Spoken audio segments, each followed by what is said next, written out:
I'm no- I'm noticing this Batgirl's logo, and like this is a really it's kind Very of like urban, nondescript. urban Yeah. and punk. Welcome back. I just sent a scandalous reel to Donovan. We were chatting about it before we started recording. We won't talk about it.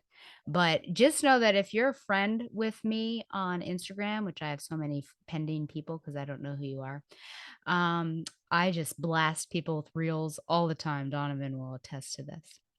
So we're gonna Boy. do some of them. I think they're really good. I send really good ones. Okay, so listener email time.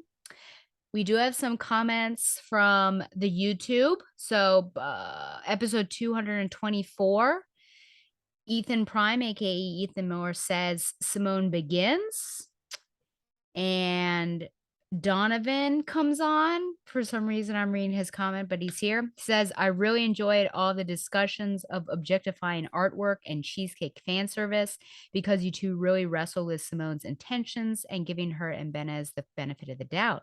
Looking forward to more of this kind of look at old comic artwork, both for pros and cons. Also, Dr. Schwartz Levine was terrific. Hope to see her back on this show again. So, positive things from Donovan. I don't get that very often.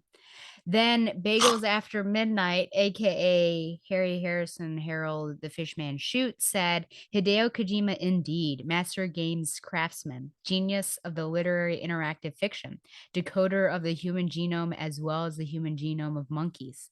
His collaboration with Guillermo del Toro and possibly Junji Ito yielded PT or playable teaser for the now canceled Silent Hills. It's the scariest thing I've ever experienced, and I didn't play it, but rather watched it as a let's play with commentary. That was the thing I couldn't remember where we were chatting about that.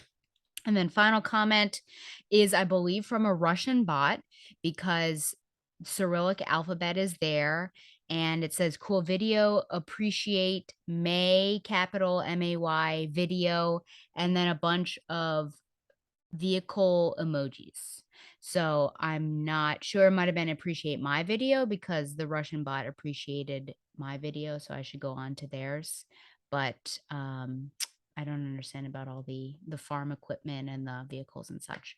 And I have two emails. So first from Ian Prime, aka Ian Miller. Dear Stella, hooray, you have arrived at the Simone Birds of Prey. I'm so excited, and I appreciated your guest's erudite enthusiasm.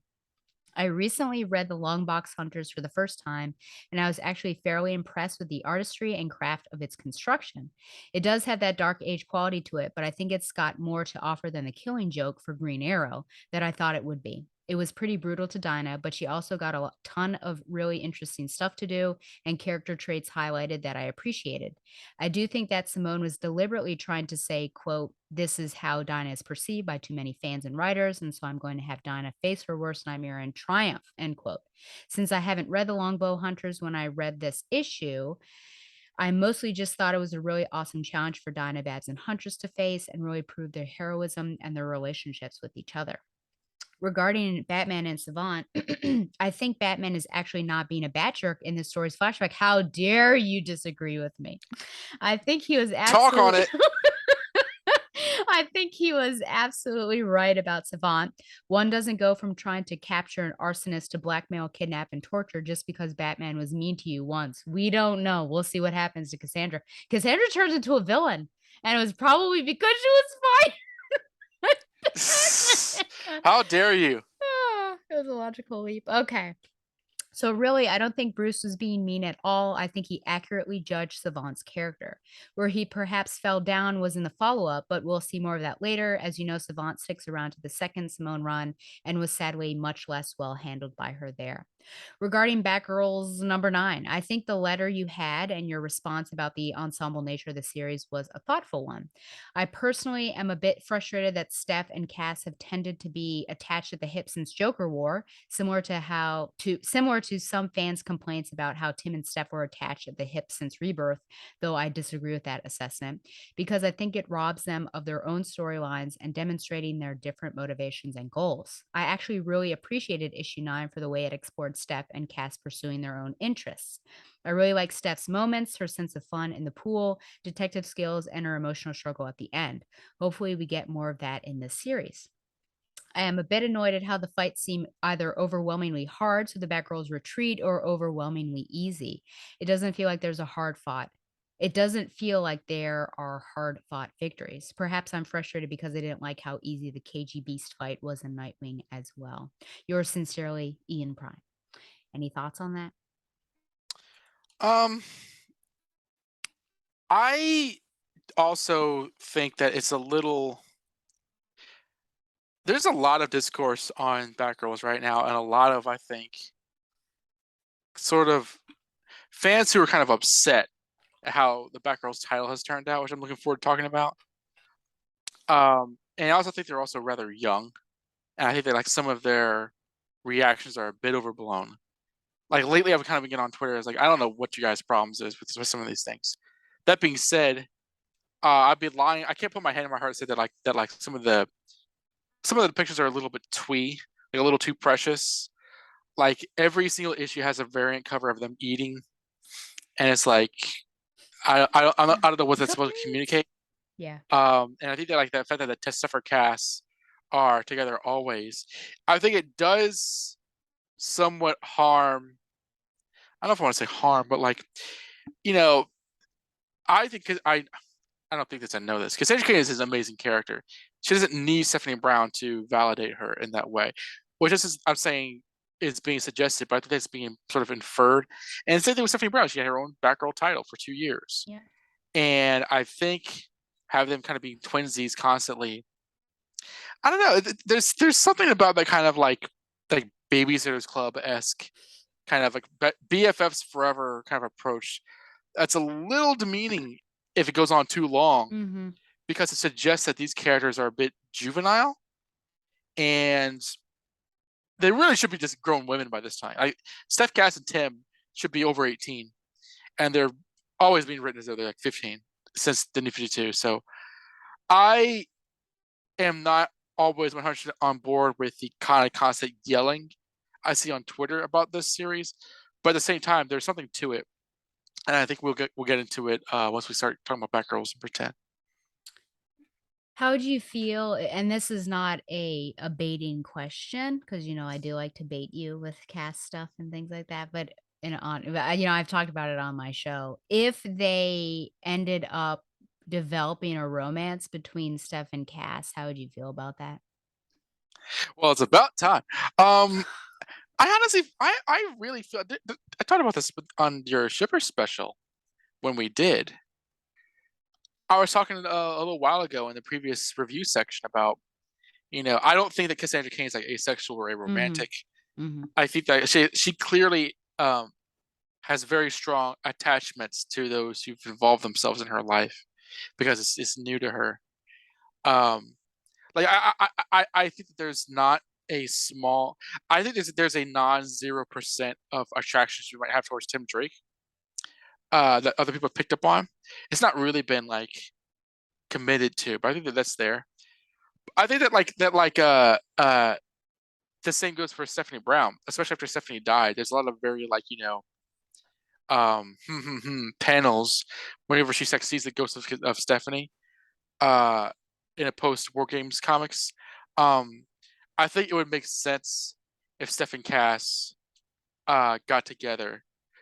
That being said, I would really want somebody who's well versed in those characters to do that because I think part of the frustration with let's say the Tim stories is that it's one thing to have a sort of a character discovering their sexuality and stuff, but that can't be it can't be a story that you can tell with anybody in the way that they're telling it. It has to be a Tim Drake specific story, and you want that to feel natural towards those characters. I think it's perfectly believable for Steph and Cass to end up getting together, but I would want to have it feel. I would want to believe in it. Which isn't to suggest that I can't right now, but I wouldn't want them to be kind of cycled out with any other. Like for instance, I would not want scenes of them together to be replaced. Like oh, that dialogue could apply to America Chavez and Kate Bishop. Mhm. That kind of thing where it's like, well, we are writing towards our very loud queer audience, regardless of their personal history. Exactly. Like, you're not going to have a scene of Cassandra Cain like throwing herself kissing Stephanie Brown. That's not Cassandra Cain. But I can see them kissing. It's very dependent on how you write them because these characters in Tim Drake are very, very thoroughly explored. So you can't half-ass it. And I would like to see it because it would be a terrific story, a terrific development. But you need to do it professionally and you need to do it seriously. And I feel very strongly about that. Yeah. Because I feel that like otherwise you're doing down the audience, you're doing down the characters, and you're just doing down story potential by just presuming what it would be like rather than like, committing to how the characters could be. Mhm. Yeah. What No, do you I think? agree. Yeah, that's absolutely what I've been saying is just that you need to have me believe what's going on. And right now, when I see these two young ladies together, I am not reading anything into it. I mean, I know there have been a couple panels like, "Oh, yeah, maybe." But, like, in this issue, I didn't really sense any sort of romance or anything going on. So I don't feel, like, chemistry coming off the page yet. So it could go either way, but I agree that it needs to I be think I resolved. would buy Cassandra developing feelings for Stephanie more so than Stephanie because I think Stephanie has more experience with other relationships to where that wouldn't. I could see it coming up quicker on Cass's ankle than Steph's. Mhm. Yeah, and probably Cass would be, like, trying to figure out how to especially in this, because it's like she's just born a couple days ago. Um, trying to figure out how to, maybe, um, talk about those feelings or, yeah, what's going on. Okay.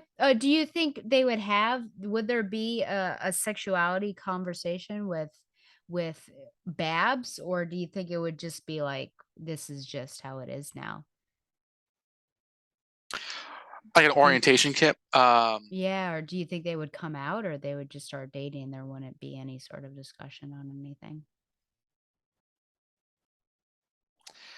Well, I mean, I don't think that Cassandra was raised with a kind of conservative upbringing to where that would be perceived as abnormal, Mhm. especially considering how she acts on feelings so often. So I don't think, if anything, Stephanie would be one to like say I'm feeling because Stephanie canonically has never been perceived as any kind of queer or bisexual. Mm. So she would be the one to like go to Barbara and like, listen, this things are getting kind of different with me and Cassandra. Whereas Cassandra Cain would kind of like, if she were to go to anybody with that, it wouldn't be about questioning orientation, just kind of be about romantic feeling, period. Yeah. Like I gotta say, I can see a scene where like they go to Barbara separately and they talk about things that are the same topic but differently. That would be actually kind of Yeah, interesting. that would be interesting. I wonder, do we have any pansexual characters in the DCU? In the DC universe, um pansexual. I don't know because there's not really any like but I think is Alicia Yoda the only trans character that we know of. So Yeah. I don't know. You're either bisexual, i.e., a Gotham City female character, or straight. Really, Yeah. like I know that Tom King had a scene where like Taya was with both men and women, um, which both was like new to me, but also like I say new to me, new period, but also it made sense. But there's like no comment on that, so like I don't know.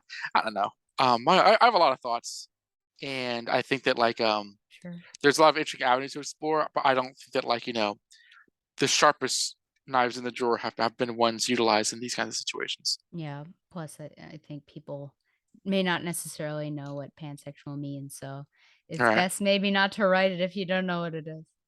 Okay, and then the final email is from my Earth 2 BFF, Shayna. She says, "Hi, BFF Stella. The news about the shelving of the Batgirl film is just devastating. I was so looking forward to the movie. I feel like I will be mourning the loss for a long time. Yes, Gail Simone, finally. If only that Ben's art wasn't so damn distracting. Beautiful, yes, but cheesecake for sure. His art is one of my biggest complaints for the beginning of Simone's run. It has also stopped me from recommending it to other women who I think would really enjoy the story and characters. I don't know if it was her intention, but Simone's writing made me feel like she had a female audience in mind, and I feel like Ben's art takes away from that. The first 3 pages of Batgirls #9 may be my favorite of the entire run. Can you guess why? It almost felt like I was reading a different book. I think because there was no purple boxes to talk about or to talking to us, I guess. Overall, I really enjoyed this issue. I think it was well paced and balanced all 3 Batgirls well. I also appreciated the downtime and seeing each of them engaging in non-vigilante activities. I think your comment about Cass and her struggle to read actually points to a larger problem the series seems to have. Most everything comes easy to these girls, whether it's fighting or reading for Cass, we don't really see them struggle. I think the book could be so much stronger if the writer showed us more of that. I think that is one of the reasons why Steph's arc was so solid in the first 6 issues. It was the one time I felt like we saw one of the characters struggle and overcome. Even though I didn't agree with the reasons, I still felt emotionally engaged with Steph's arc. Something as seemingly small as Cass struggling to read could be really fulfilling for the reasons you mentioned. The writers could have also used it as an opportunity to flesh out more of Cass's relationship with Babs. Hell, I'm still waiting for the writers to do something with Barbara's line, I have to do better, back in issue #1. Finally, I'd like to respond to what Adam wrote pertaining to the last panels of Birds of Prey #55. The reason why I feel those panels come off as homophobic is because of how they present same-sex attraction as something undesirable on the page. I understand why a real person may not react positively to assumptions being made about who they are attracted to. I don't believe every straight person I meet is homophobic because they engage in heterosexual attraction and relationships, nor am I sickened by heterosexual attraction. And personally, I don't appreciate people assuming I must find men attractive when I don't, but I wasn't making a point about people in a real world context. I was referring to characters in a story. A story is not real life. Characters aren't real people. Stories and characters act as symbols that communicate a series of ideas and perceptions to an audience. So, in the context of a Birds of Prey #55, a story, I think the last panels reflect a negative perception of homosexuality that happened to be pervasive at the time. And in my own experience, I saw reflected in many mainstream stories like TV sitcoms. I hope that makes where I was coming from more clear, Shayna. I don't. They're referring to the last issue of Birds of Prey that you talked about with the professor. No, it was the last issue, I think, of the Hernandez run where there was a rooftop scene between Babs and Dinah, and there's an in joke inside where I can't remember which one said it, but basically said like people are gonna think we're dating or something like that. And then All right. it's like, yeah, we already have trouble as it is. Um, yes. And then Shayna had brought up kind of like gay panic, or maybe I did, just like, oh gosh, they're kind of, yeah. And then it was early 2000s. So she said that was her experience at the time of media and things like that. Okay. Well, thank you for everyone writing in. Thanks, Shayna, for writing in and clarifying your thoughts because I wasn't sure if Adam was responding to me, responding to you, or just responding to you. But yeah, I appreciate certainly your perspective. And trying to think if there is anything else. Yeah, I guess we'll see if they struggle on something. Look at that. They could struggle with their sexuality, maybe, if they decide to go that route. I don't know. First, they need to know how to spell it. First, they do need to know how to spell that. Yeah. Okay. Well, we're going to do it now. We're going to talk about some comics. Now, I do have some modern quickies. Just talk about Batman 127. Barbara is back in that same outfit that she had been in for arcs and arcs and arcs. So I don't, hopefully she's showering, but she's not changed. And she and Nightwing are just chatting about the current situation with Failsafe, and they both agree that they need backup, and backup arrives, and that is Superman. Yes.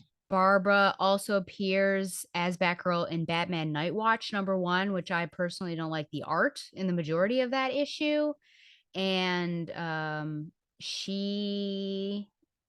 it seems like they're trying to do old school Gotham Knights or Gotham Adventures. I'm not really sure what the purpose of this run is. You can tell me if you know, or this story or book, I guess I should say.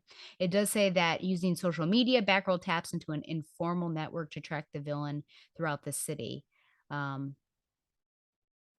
Which is Clayface, of course. Do you know the purpose or the point of Batman Nightwatch?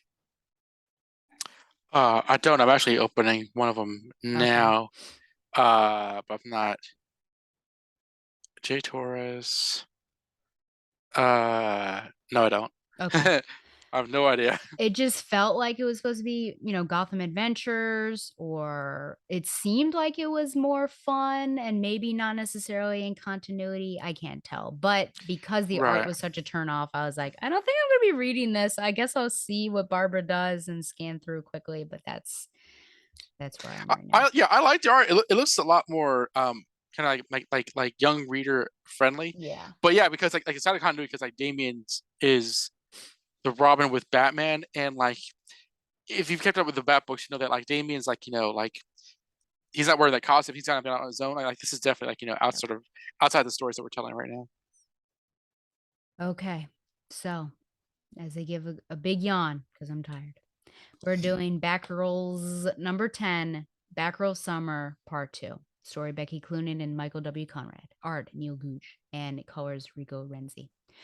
The Hill, Gotham City. Killer Moth and an unknown man are working on something involving an eyeball and a cipher, I'm sure.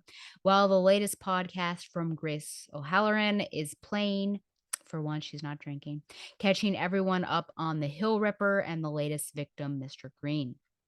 Elsewhere at the Gotham Hill Public Library, cast and staff are getting any and every book on eyes in order to figure out the cipher. We are reminded that a cipher has 3 parts: a page, a line, and a word. As Steph goes to get even more books, she runs into Kyle who ends up well, there we go. There strike that sexuality conversation for now anyways. Who ends up helping them out on their, which I've got some problems with, but we'll get into that. As a part company, Steph makes some heart eyes at Kyle and Cass spots Killer Moth flying around. They quickly change into their work clothes and go after Killer Moth while dodging and sometimes not dodging his moth gun. They get in a couple hits before getting wrapped up in his goo and falling into Harry Schute's place of business, a fish market. Back at the back at the loft, Babs, in her wheelchair, I just want to point that out, decides to go the ethical route and contact Commish Montoya instead of hacking into GCPD. On a rooftop, Batgirl tries to build trust with Montoya and asks for cooperation. There's also a Gremlins reference in there that I got because of the water. I've actually never seen Gremlins, but I do understand. Montoya says she will turn a blind eye, but she will not be a part of it. When Steph and Cass return to the loft, smelly and dirty, they wonder where Babs is, and she updates them via their earpiece. While there's evidence connecting Killer Moth to Mr. Green, she doesn't believe that he is the killer because he is not as creative. So again, we have a Barbara Gordon who basically says, no, this must not be true. That seems her MO. After meeting with Montoya, Babs swings over to see Dick, where we get some shameless objectification. Over some covfefe, Babs updates him on her interaction with Montoya. Dick asks Babs about her back. He corrects her grammar and turns her on with his proper grammar. Isn't that all we need, is someone like this? For sure. One thing leads to another, and I'll just end there. It reminds me of I know, it reminds me of She-Hulk and the thirst trap that Jennifer's BFF sends to Wong. I mean, I just need a thirst trap like that. Just, yes, Donovan, send me a sexy photo sometimes of you fully clothed in front of or reading a book. That's a thirst trap right there. I said fully clothed. I said fully clothed. Okay. Ah! At the loft, Steph and Cass chat about the cipher and Kyle when Babs returns home. We get to see the tech attached to her spine, which I feel like we don't see very often, if at all, as she changes, and they share updates on what they've been up to. Suddenly, this minor, almost forgotten character appears named Alicia, and she has some donuts and boba. Babs updates her on the case. Got some questions with this. And Alicia fangirls over Grace, who apparently visits her cafe. And Babs may actually use this connection in the future. As Cass is reading one of her latest book purchases, they all suddenly realize, or at least Cass does, that the telltale heart is the cipher key. And this is the solution. Your next hint hangs in the enclosure that houses your namesake. Fly to the top, far from prying eyes, bring a torch. And they all guess maybe the bat enclosure. All of this leads Babs to believe that the Riddler is involved. And as we see, maybe the Riddler, he says that garbage day has come for Gotham and Mr. Fun is taking out the trash. Next, the game is a foot, not a foot, but a foot. Okay. So foot fetishers unite. Okay. Please no. Oh boy. Okay, so let us begin with this cover here. So Donovan were we recording? I guess we were. Kind of the urban style Batgirls logo. We've got Kyle up there on a stack, got a bunch of eyeballs. This actually looks very Doctor Strange when Chris Pacello was doing that run. Oh, okay. Yeah, it kind of has that feel of it. Got someone's watching 1984. We've got Cass. Luckily, Carolyn doesn't know this time because full body Batgirl, everyone's on there. It is kind of weird that you've got the three girls and then Kyle is just hanging out there. But thoughts on this cover here? It's a good image. I think that like the art style. I know it's the previous artist is kind of splotchy. Like I know that's just his style, but like Robbie it Rodriguez, you mean? yeah Rodriguez. It's a good image though. I actually quite dig it. Why is Kyle there? I don't know, but like I suppose because you can't really. I would not be able to know that's him. I didn't know that was him on the cover. I was like, oh, there's a guy, and then like Yeah. later I was like, oh, it was him. But I like it, and I like especially particularly Batgirl, that big Cassandra in the middle, with the kind of Spider-Man like pose with Mhm. like the knees pointed up and stuff like that. Yep. It's a nice image. And the E, because that's the section they're in, could be pointing to Enigma, maybe. Maybe that's a hint. Okay, so Steph and Cass are in charge of figuring out the cipher. Does this seem like a reasonable job to give them? Well, it depends. It certainly seems like something that Oracle would probably want to walk them through, and not just hey, figure this out. Yeah. I think, and I'll get into this a bit. If this were the Brian Q. Miller Batgirl and the let's say Dylan Horwick's Batgirl, you know, Cassandra from 2004 and Stephanie from 2009, I would buy it a bit more. As this book has had it, like Steph and Cavs have kind of been treated like they're both, you know, in competition for becoming the next misfit. So I don't know because it feels like it's playing fast and loose with like what their ability can be and what their ability has been. So that's a good question that I'm not sure tracks Mhm. personally. I also don't think that, and it makes me sad to say it because obviously, I like these characters. I love Steph, but I would not. I mean, if I've got Barbara Gordon on my team and we've got a cipher, like Barbara Gordon's going to be the one to do this, I think, because they each have their own strengths. And I think that Barbara Gordon would have this handled. Now, I think we're getting to maybe Shayna's point of give them something to potentially struggle with, which they do a little bit in this. And Barbara, we want them to be a team. Barbara is somewhat of a team leader, so she is delegating tasks and she believes in them. And so why not, do this thing? But like give them this tryout. But you're right that there wasn't much of there's a pedagogical misstep here because there's no like we do or I do, we do, you do situation. It's just like you do. So she's kind of skipping some steps whereas she could have led them through this. And if we are on a time crunch because people are dying in this city, look at all these books that they have, look at how much time and they kind of know where to start, what a cipher is made up of, but they're kind of scrounging around trying to scrabbling is a better word and trying to figure it out. And I will say, unfortunately, that I have trouble taking Stephanie Brown seriously because of her eyes. Oh my god. Oh my god. And can I say that I can't see you very well? So I don't know if you Yeah, want your camera you've to been be rocking the like Clark that. Kents all night long. But I wanted to, okay. Yes. What do you think about why? Why is it like this? Is it just because she's juxtaposed with Cass? But I think Cass's eyes are really respectful and great job. But why does Steph look like this? I this And even I, no, Barbara, can I no see pun Barbara's intended. face? I can't. What'd you say? Well, I started saying I as in like the letter, Oh, not yeah.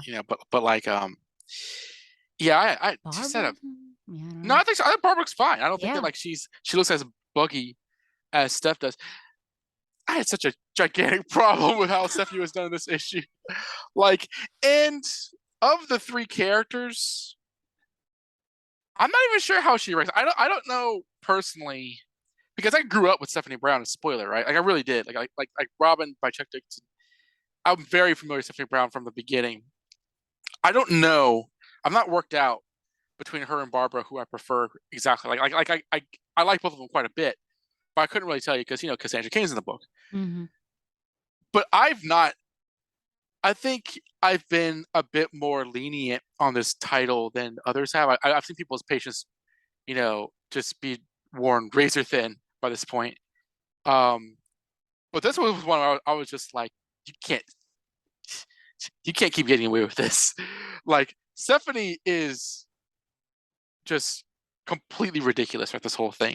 I mean, she's got like Simpsons eyes, where you can see the entire like iris and everything like that. It's like her just completely bugged out. There's no eyelids anywhere. Whereas whether you're Asian or not, like everyone else looks far more measured Mm-hmm. and far more like we are human beings with a spectrum of reactions. Yeah. Stephanie looks like she's like high. And like the panel where they're walking with Kyle outside the library down the steps, and like there's like zoom up on her eyes with like hearts in them. She's biting her lip. I mean, I gotta say, I like the artwork. I like it Mm-hmm. better than Robert Rodriguez. It's a lot more clear. It's expressive, and I like how the character is generally written. But I think Stephanie looks like a damn caricature. I don't know where she got these freckles from. I think the constant the toothy grin and the big eyes and stuff. Like she looks like a character from Chew. It's just like, and it feels like it's a reaction to the script. And last issue, we saw her in like a kiddie pool with a drink with like a crazy straw or something like that. That's where I remember looking at like WTF, like what? I, Guess they have I, the I, right, yeah. I'm too afraid to even ask if she's still a mother. I just don't want to be Oh, told no. interesting.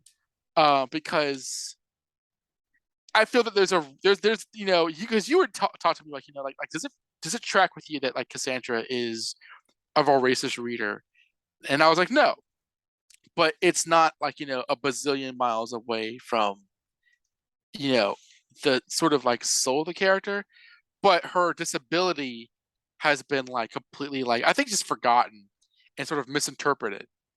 With Stephanie, it's like, okay, well, Stephanie has not been like, raised as this like diseased orphan with like, a tortured mentality like Bruce or Dick Grayson. Uh, so she takes herself less seriously. She has a bit more, she's not as humorless as Tim Drake in comparison. And somewhere along the line, we've gotten to the point where she's just like um Einstein, Eisner, Richard, we're going to crack this thing wide open. And it's just like, stop, please stop.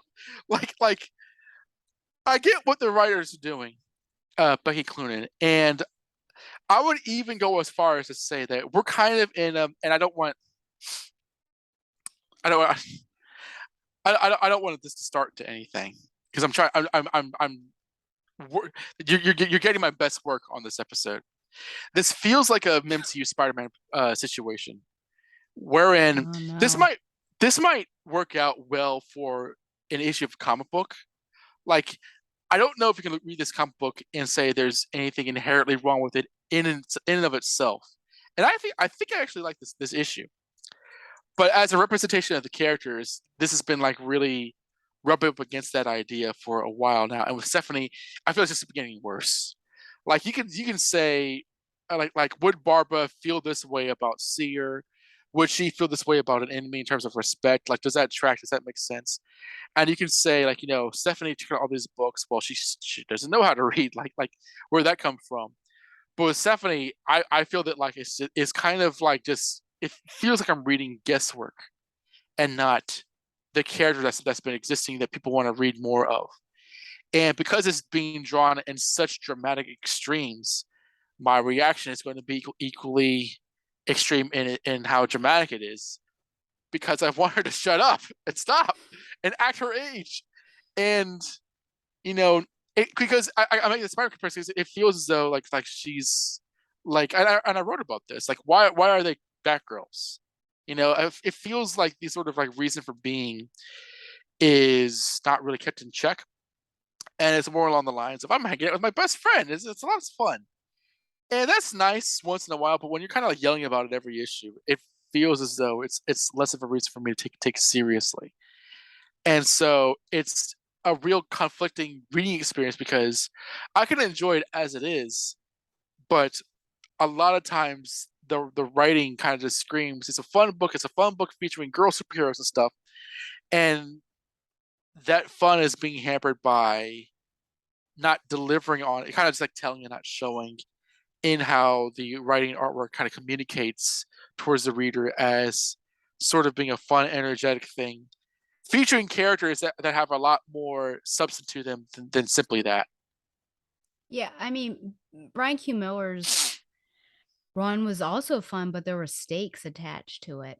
So I don't know if we're like missing the stakes, or when the stakes are there, as Ian I think pointed out, suddenly once we actually address them, now all of a sudden they're actually not very high, they're kind of low, and so we easily take them down.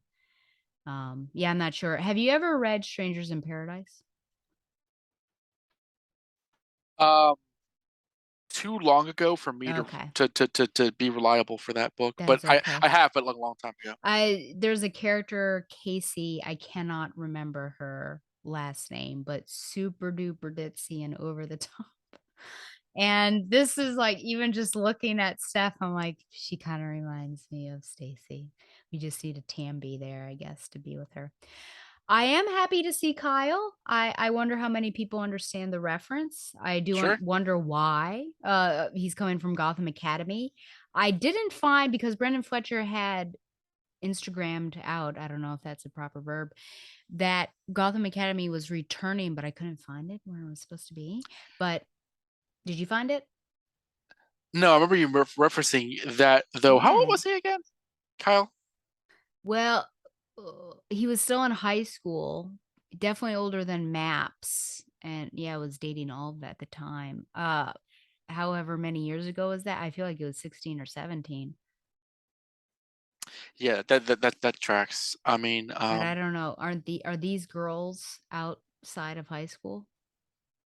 I remember James Tynion saying that Cassandra was like 15 years old, which is definitely Oh, de-aging her from the original comics. okay. But like, I would imagine, because I remember there's a controversial uh, interview with Becky Cloonan where she intimated that they were like children's age, and everyone was like, Oh, "You can't say that," because like when they reintroduced Tim and Steph in Detective Comics, they were getting pretty hot and heavy for verifiably kids. Yikes, So I think yeah. that like the safe bet was that they're like between 16 and 18 years old. Okay, so we should have some school scenes then after summer vacation, then possibly.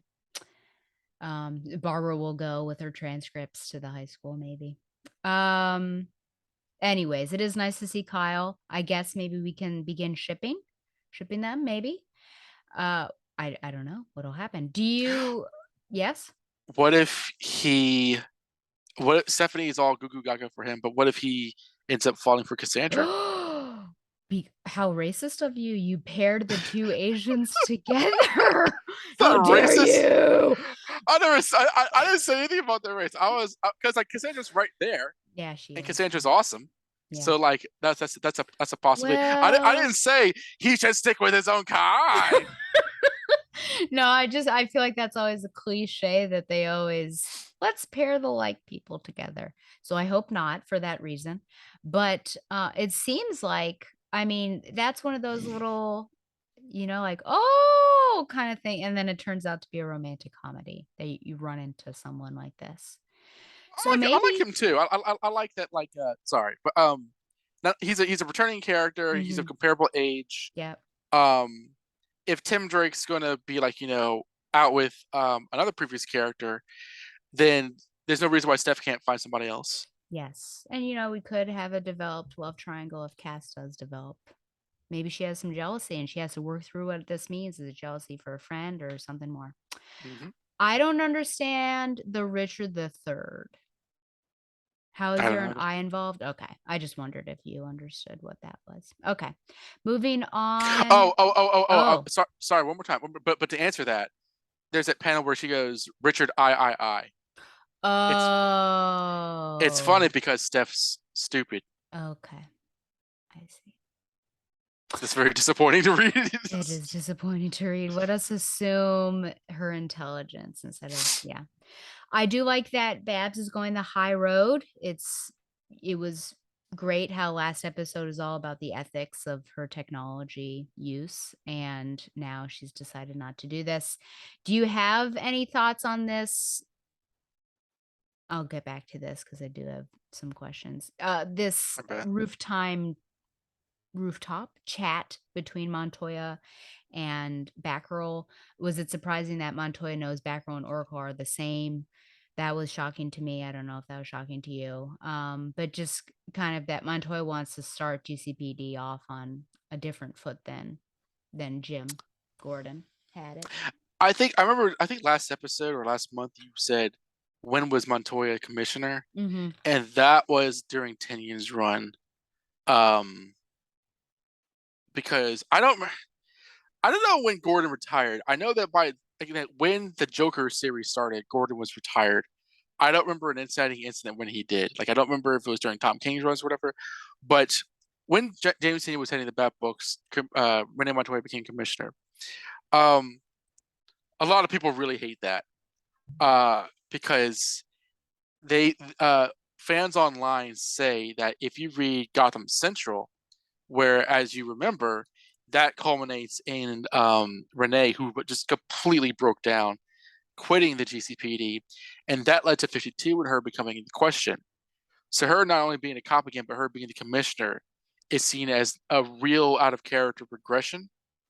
And you can also see her because I'm reviewing on the Batman universe, I Am Batman, where Jace Fox, Lucius Fox's son, is being Batman. And currently in those books, Renee, as the question, is visiting him in New York.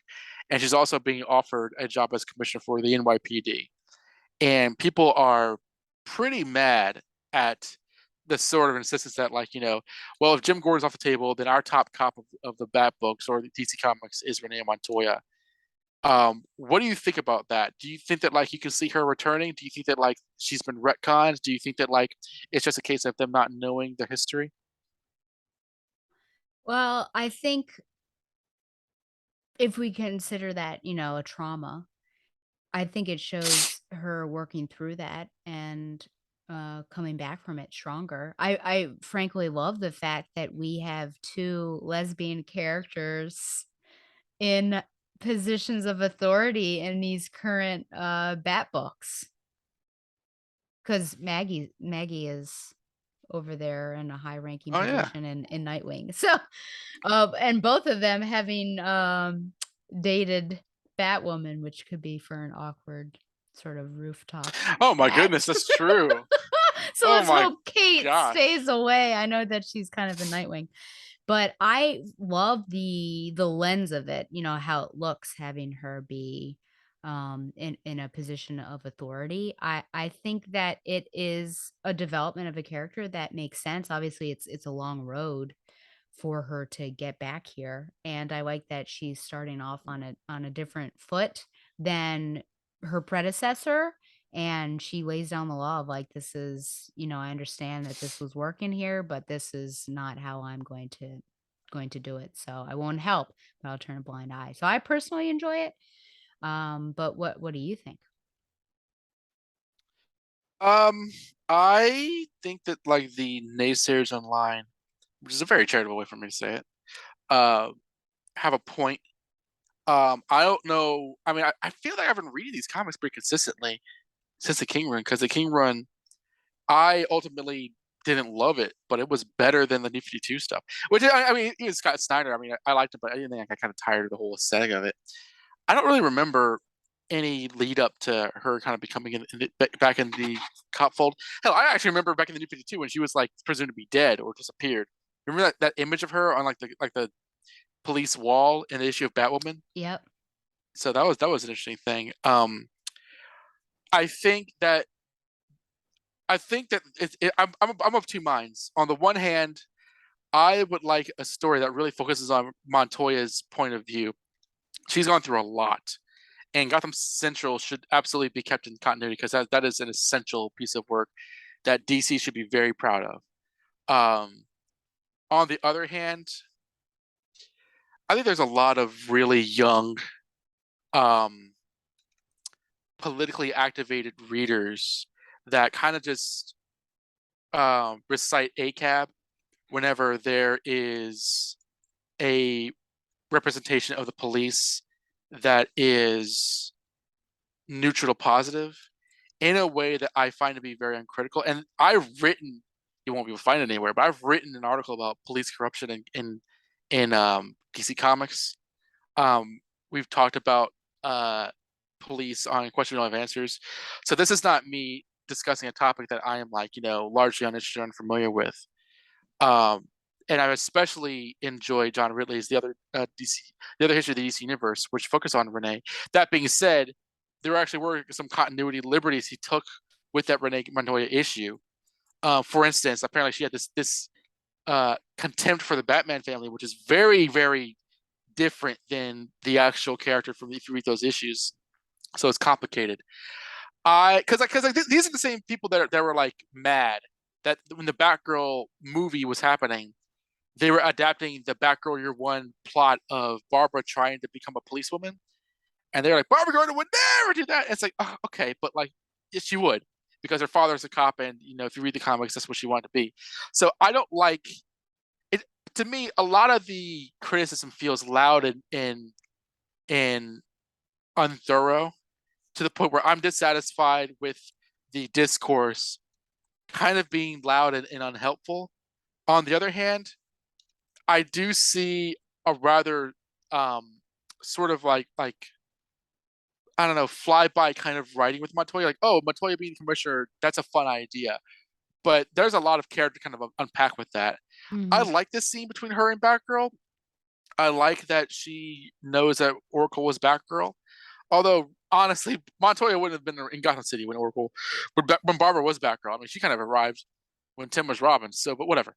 Um, I think it's an interesting scene, and I like the fact that she wants to be different than Gordon.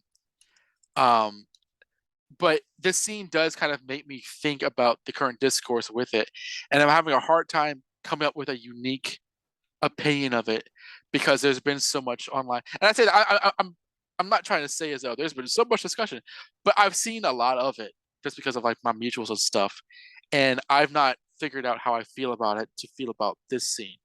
But I think overall I do like it because it's a cool scene. It's a cool scene Yeah. of honestly anytime Barbara Gordon interacts with the police, because it's such a different relationship that she would have than with Batman. just because of like she has to. Barbara has to have a different opinion of the police than any other person just because of her family, and I think that automatically makes it interesting. So I like it, but there's a big asterisk because there's some complicated issues going into the optics of Montoya as commissioner that I really don't know how I feel about it. Mm-hmm. Neither positive nor negative, but it's an ongoing thread. But I think for right now, I definitely think I like the scene. And I don't think this book necessarily is the book to get into that discussion, anyways. Where Yeah, else is that's yeah. kind of seems like it's a Batman? Where else is she appearing? I Am Batman, which is Oh, okay. Jace Fox's book. Okay. So that's where to have that discussion, and maybe we just get at it here, but yeah, because obviously there's a lot. It's heavy with the implications of her being commissioner. I like it. I think you're right though that it does need to be explained. And I think Barbara approaches her as an equal, whereas I think it takes kind of time. Like Batman would come and demand something, and Barbara here is asking. So I do like those Right. sorts of things. There was something else I was going to say when you were speaking, but now I've forgotten. I don't know. Person of She got a color, haircut. but yeah, she did have a haircut. Yeah, I like her style. They gave her some hips. It seems like. Look at that. She reminds me of um, you know, the policewoman from Spider-Man. Uh, Oh, specifically Watanabe. the game Watanabe. Yeah. Yeah. Yep. Spider-Man's BFFs. Okay. So we'll move on from there. Let's hope Batwoman does not appear in this book because it'll be really awkward. This fight, I think that this gets to, because even when I was reading it, I was thinking what Ian Miller was actually saying. Number one, I'm surprised they don't know who Killer Moth is. That was disappointing for me, but I guess this isn't the cast where she has studied the files of all the people. This is not that Cassandra, but the fact that he has to say who he is was very interesting.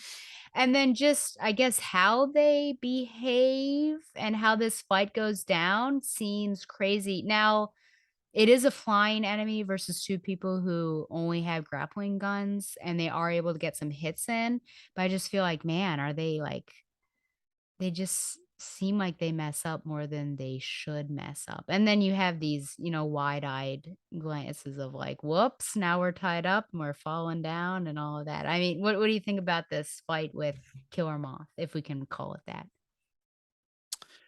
Um, Cassandra Cain should like take down anybody that she goes up against physically. Which isn't Uh, which isn't me saying that she should like just like double jumped and knocked him out, but like I think the aerial battle is like the best excuse they can muster. So like she misses him at one point. That should not happen. I mean, and I feel that people are forgetting that. Oh, Cassandra Cain, she loves to fight. She's one of the best fighters in the DC universe. Like she's nigh unbeatable. And I know that like that kind of robs you of drama, which is what the original series always tried to kind of approach in terms of like other ways to give her conflict. Um, but if you're gonna have an action sequence and like, oh, the bad guy got away, it should be a really convincing reason. And I can almost buy it, but like she kicks him and like he like flies away anyway. It's like she should have like broken his jaw. And I'm not trying to be like a fanboy. I'm saying these are the characters that we're working with. You know, it's not mhm. just two young girls who were Batgirl. I mean, like Cassandra Cain is very very different. She's not just a chick in a cape. So that's kind of my thought. I actually like the idea that like Steph and Cass are fighting Killer Moth. I mean, that feels very like legacy detailed. I don't know, like that's kind of cute. And Mhm. like like Barbara should be like Killer Moth. All right, let me give you the deets on him. But like I that doesn't happen. know. Yeah. I mean, yes, nostalgia. And of course, I love Killer Moth. So it's great to see him. But it's just interesting. It takes two Batgirls and they can't take him down. Whereas Barbara Gordon, her first outing, jokingly as Batgirl, she takes him down. So if you think about it that way, and these two girls have been through a lot. I also don't understand what's up with removing, am I going the wrong way? The masks in public They do that a frequently? lot. I don't get it. I do not get it. There's something about the Cassandra Cain Batgirl costume that it's a cool costume. I mean, I think I'm used to the kind of white eyes. It feels very gorillas. like between two. I don't know if you listen to Gorillas, but like the character 2D has like black blank eyes, and like lately he's had white eyes for some reason. I'm not that mad about that, but like I know there's a two-parter where like they were just Toby Yes. Maguireing it. Oh yeah. With a perp tied up behind them. That was the previous arc. Okay. Yeah. Of course, shameless objectification here. Do you like this conversation? I will say the mug is funny. Run CMD because that's a command button I thought on that was this. like one of the nerdiest things I've ever seen. But no, I mean, do you like the relationship in here and the fact that they catch up, but he also asks how her back is doing, and then there's some grammar and then flirtation, etc. I thought it was like um endearingly corny. Like I wasn't seduced by Oh, this thing, but I thought it was, I thought they were very comfortable with each other, and I thought it was good. I liked it. We don't really see a lot of um sexy scenes between Dick and Babs, because I feel that like DC has a very kind of like certain opinion about Dick and Babs that like they don't really indulge in that a lot. And I feel that like Becky Cloonan likes the idea of Dick and Babs together, so she kind of puts that in there, mm, um, which is nice, I think. Um, I would agree. I like the idea. I like that he's like, "Oh, so how's your back?" Because he doesn't want to hurt her. But like, yeah, no, the whole grammar thing. I mean, it's not really. It's not that scene from No Man's Land where she was shaving him, and they start making out, which I find to be genuinely sexy and hot. Um, but it's fine. I saw people like just I think people are like also like, again, kind of salty Stephen Cass fans, which I'd like to be, but like, oh, why? It's like this book is turning into a Dick and Babs book. We already have that in Nightwing. It's like, yeah, whatever. I mean, like, to me, it's continuity. Like, if they're going to be together in Nightwing, then Yeah, he should show up where she is elsewhere. So agreed. And it was only a couple pages. yeah, I really never. Yeah, like in the next page, you have like, Stephanie with the Joker face. So Yep, it's like there she there's is. there's worse things. Because she got some digits. See? Kyle gave her number, not Cass. Okay. Fido is back. I just wanted to mention that. I can't remember where. Oh, he's right there. I've been wondering. By the way, everyone loves the look of your fan because that's all I see on this video. Oh, I'm And so sorry. Because I thought that like because my I'm off gosh, the screen. we're almost finished with this. Steph knows who Alicia is, which was a little startling. And also, Yeah. Alicia knows about Bab's life. Now, I might just be blocking things out, but does this track? Did Barbara So reveal what do you look? herself What do you? I was wondering that too. What are you looking at to note to that? make okay? That she says, I loved how you took that creep Dante out. Which I guess would have been Batgirl. I guess she had yet to turn into Bat. She had yet to change when she arrived at his door, but then when she was kidnapped, I think she like he probably put her in the costume, so she ended up doing that. And then now she's saying, then Babs is actually saying, well, we've been trying to crack this Hill Ripper case, but keep running into roadblocks, and it's annoying. And then Alicia says, I was just listening to the New Times of Grace episode. Grace did a great job of laying out the timeline, um, which I guess you could go either way. But it seems like Alicia does, in fact, know. And then why wouldn't Alicia ask, what sort of anonymous message do you want to pass to Grace? And Yeah, then Steph goes all about the cipher. And then isn't the riddle habit like Babs is saying this out loud with Alicia there? no. I don't disagree with you. Okay. I wasn't sure, but because like there was that Pride story where it seemed like Alicia knew, but like it seemed like she didn't let on to Barbara that she knew. It wasn't a huge thing. Hmm. So Just don't know when uh, this would have happened. Am I forgetting yeah, something in Gil Simone's run? I have no idea. I feel that like I really don't want this to be like a presumption that they just kind of put in here without any evidence. But I feel like I would have known about this beforehand. Because I feel like Barbara, I mean, when we're talking about secret identities, which, we have in Nightwing, we did today, in Cassandra Cain's book, we did. Hold on just 1 second, real quick. Sure.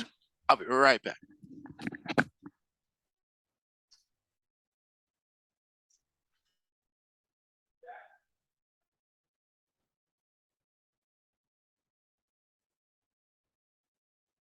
Possibly.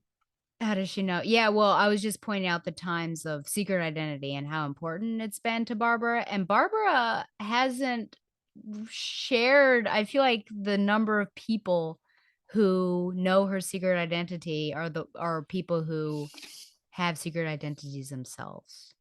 So I I think mean, that I would remember if Alicia knew, but for some reason, either we've not been told this and this is new information, or I've forgotten.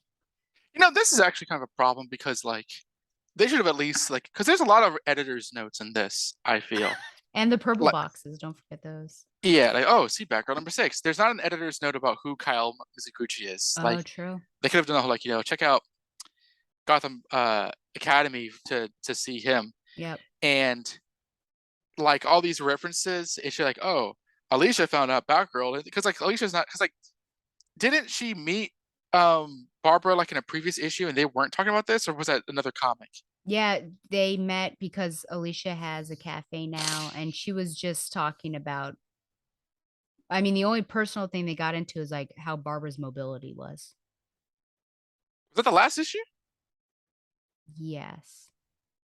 Well, it's weird that there's this huge "Hey, it's you" scene when they just saw each other. Well, we're pouring on the Alicia because of the Batgirl film. Oh, that's true. That's But my guess. That's my guess. But still, she still appeared in the last issue. It's not like she didn't. Did, yes. Yeah. I'm happy to see her. Yeah. Honestly, but I don't like the idea that I mean she can learn who Barbara is, whatever. It was always going to happen. I do not like the idea that oh, she knows, and we're being there's such a casual, consequenceless nature to this comic. That's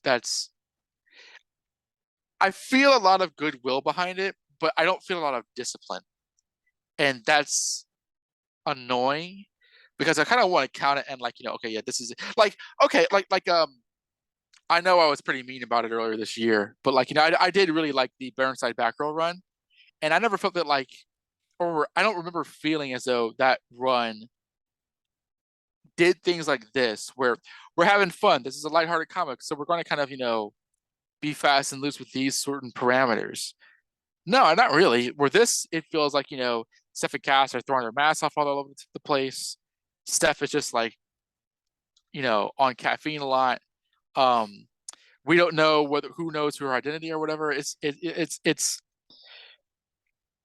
I don't know. The only time I feel the editor on this book is when the editor is breaking the fourth wall and talking, not let's keep in line with the comic and the other kind of books. That's annoying. Which is weird because I actually enjoyed this comic, this issue, but all I've been doing is kind of complaining. Yeah. Well, yeah, I guess this is the nature of the show, unfortunately. And I will say that 2 out of 2 interactions between Babs and Alicia, Babs again neglects to ask, "How's your wife?" How's your wife? I honestly think people have forgotten about Joe. When was Joe last mentioned? Was Joe mentioned in the Pride special? I forget. I have no idea. The last time I can think of it was at the wedding. She must have been. No, she was. I know before the Burnside run ended, she was referenced. Well, who wrote the Pride issue? That was that was Jadzia. Forget her last name. Okay, so someone remembers who she is. Final question, I guess. Are you okay with the Riddler? We not only have a Killer Moth, classic Batgirl villain, I feel like, but Riddler, how do you feel about him potentially being in this book? Are we positive that's a Riddler? And I'm with you. I'm not saying it's not. because the transition is a Riddle habit, Yeah. and there's a guy who does look awfully a lot like Edward Nygma, Mm-hmm. and there's like this green sheen, so Yeah. it very much is. But like, what's this Mr. Fun thing? I Like, know. I'm a little confused. So like, I feel like it's visually coded for the Riddler, Yeah. but I feel if it was, I feel like they would typically lay it on thicker. Like there's not a question mark in sight. So I'm kind of just using my own like, sort of like comic book visual training to anticipate that, but maybe just like that kind of like uh Frank Gorshin haircut and the green color everywhere is all they kind of want to put across to us. Yeah. We could be catfished. Who knows? Any other thoughts on this issue? And I guess to answer that question, I kind of wish, I don't know, they keep Batman villains out of here. But here we are. I kind of just want, the Batgirls to have their own villains. Well, there's a tradition I think of giving the sidekicks like not the heavy hitters. Like oh, there's the Batgirl fought the Mad Hatter, or just Firefly, or it's Killer Moth. Like she's not. They're not going to go up against like Two Face or the Joker or something that would threaten the city in a huge way. It's like, it always feels like they'd be given like like the B squad of villains. Riddler is an A-lister, but he's also a character with a personality kind of be stupid enough to I can see him. I can see this Stephanie beat up the Riddler. Even though like that doesn't make any real sense. So he's kind of tonally flexible. Like the Penguin too. So my comment is that like I don't mind seeing the Riddler. I see what you're saying. Like kind of want their own villains, but I think that would kind of require um really setting aside this book as more than just you know cotton candy flavored popcorn. It Mm, feels like it's not really there to like further the Batman family universe. It's just kind of just be there to kind of be a fun comic for young readers. gotcha. Well, final thoughts and then rating out of 10 cup nudes. Yeah, like I said, it's weird because I've just been kind of talking about what people don't like about this book and been critical. But aside from Stephanie Brown, I like the art. I like Alicia's appearance. Mm-hmm. I like how Cass is done. That shot where Cass is pointing off at the flying killer moth on the steps. I like that quite a bit. I think it's cool. Um, I like bringing Kyle Mizuguchi in there. I actually like the idea that like there's some sort of romantic possibility between him and Stephanie. I like ostensibly the scene between Barbara and Commissioner Montoya. I like Killer Martha. I actually like this issue. I feel that like I've been kind of criticizing the series as a whole, and the the kind of like uh continuing elements of it. But in and of itself, I think this is a decent comic book this decent comic book story. It's just, well, we follow these characters for so long. This is how we feel about how they're being represented, Yeah. like Spider-Man in the MCU. But on its own, it works fine. It's just tough to reconcile as a certain fan of a certain character. It's the second time you gave me a pointed look while saying Spider-Man in the MCU. Come on now, it's been nice. We've been congenial to each other. Let's not get into it. I wasn't trying to do anything. I was just trying to make a point. I No, wasn't. I All agree right. with you. Our history can sometimes cause trouble. Also, Stephanie's skin is pink. Like, Oh, do you she's notice that? blushing. I'm looking at the image where she is looking at the cipher, and she is like bubblegum pink.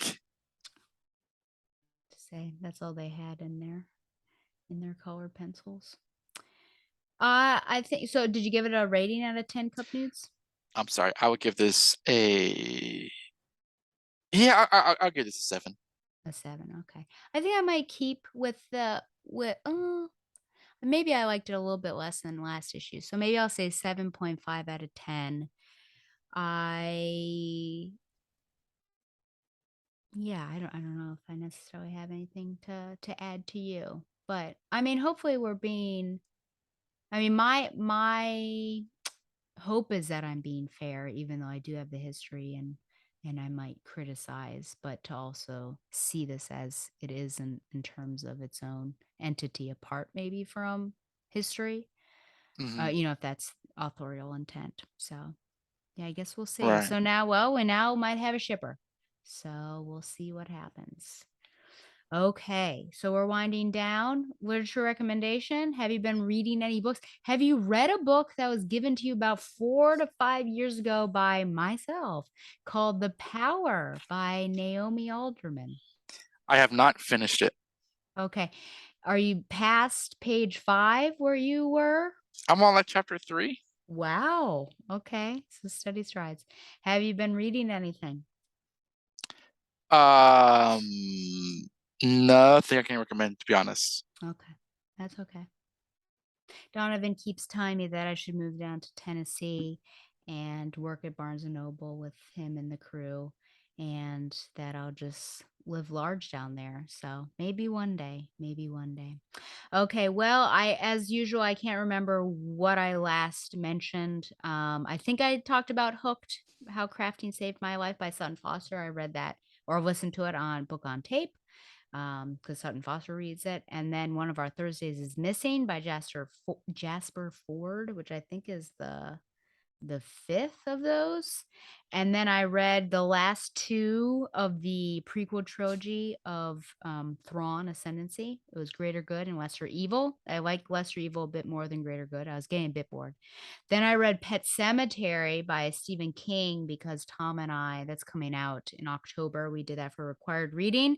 I didn't care for it as much. I went in, the expectations that I had were that it was going to be a horror novel, and it was more so human condition novel. So I would say don't go in with any expectations. Don't think that it's going to be Shining or It or something like that. Just start reading. And then I also read The Final Girl Support Group by Grady Hendrix, which was really interesting, just about all these girls who have outlasted these terrible people, kind of based off of like Halloween and Friday the 13th, all of that. And then someone starts going after the final girls. And what I mentioned at the top, where I said I kind of assigned whiteness to my characters, is a book called She Gets the Girl, co-written by Rachel Lippincott and Allison Derrick, a YA. I feel like it's very sweet. I'm nearly finished, but it's basically about how one girl is helping another girl get her dream girl, and in order to prove that she's a good person for her girlfriend, but inevitably these two people start falling for each other. And I was reading the back jacket, and these co-authors like both went to Pennsylvania universities. I can't remember the same ones, but then so there are blurbs for individually, and then the final one was like they live with their dog. I'm like, these two people, probably this is their life story where they got together. So I thought that was very sweet, co-authors being partners as well. I will Okay. actually. I'm sorry, just late in the game. I will recommend. I will have a. It will be very brief, because you don't read it, and I don't know if you've ever recommended it. The uh, the Batman family webtoons. Yes, many Um, people have told me to read it. you really should. I mean, come on. Does Batman It's fire people every week? no. He's like warm and cuddly. Whoa. Like he gives inspiring speeches, and he like gives hugs and kisses, I'm and glad like to hear it. there's Hugs like and about kisses. there's plenty. I think the only time he's like upset is like when he and Superman like don't know how to tie a tie, and Alfred's like not there. But like there's a lot of special spotlight issues on every member of the Bat family, from Nightwing to Oracle to the Signal to Cassandra to Stephanie to Jason to Tim to Harper? Damien. I think she does appear. She's not appears Okay. consistently. Harper and Kate appear, but like the active members of the Bat family are featured, and that series never missed. It was wonderful, and it's great, and people should check it out. Thank you. Donovan, thanks for forcing yourself upon me and my show. Would I'm you? returning the favor from the last episode of Kino A. Hey, I come up with good episode ideas. Do you want to tell people where they can find and support you? You can find me on Twitter at DonaldDMG1. You can support me on DC Infinite, or the DC Universe, DCComics.com, where I write articles, including a couple of them for Batman Day. I am also the co-host for Questions We Don't Have Answers with Harrison Chute on KingdomAnswers.com. I also review Nightwing and I Am Batman on the BatmanUniverse.com, BatmanUniverse.net. Sorry. And I am on the infrequent comic book podcast, Comic Timing, which comes out like once every 6 months, where me and a bunch of other comic book podcasters, basically from New York, kind of like round up the major news. It's a good show whenever we do it. And as I've referenced, I also am a kind of a contributor, whenever the call is for with my friends on Earth2.net. I wouldn't say as regularly, but this sort of like reference Spider-Man film. We're set to record on that on Saturday, so be on the lookout for that. Okay. Thanks again for coming on. Thank you for having me. Thank you very much. Send me all of your grammar and book thirst traps when you get a chance. I might have to. They'll be hot. Yeah. Okay. Well, remember, you can send any questions or comments to batgirltheoracle@gmail.com. You can also email me if you want to criticize Donovan, and I'll forward it to him. Like the show on Facebook or follow it on Twitter at @BatgirlTheOracle. Subscribe to the show on YouTube for an uncut version. As you can see, you can see Donovan's ceiling fan at times. Follow the Batman Universe on Facebook and Twitter as well, and subscribe to the Batman Universe. Support the Batman Universe by subscribing to Patreon. And once again, thanks to Mile High Comics for sponsoring Batgirl the Oracle, the Barbara Gordon podcast. And until next time, fight on, cast lovers. Yeah, fly on, Bats lovers and Bat jerk fighters. Fire on, Batman.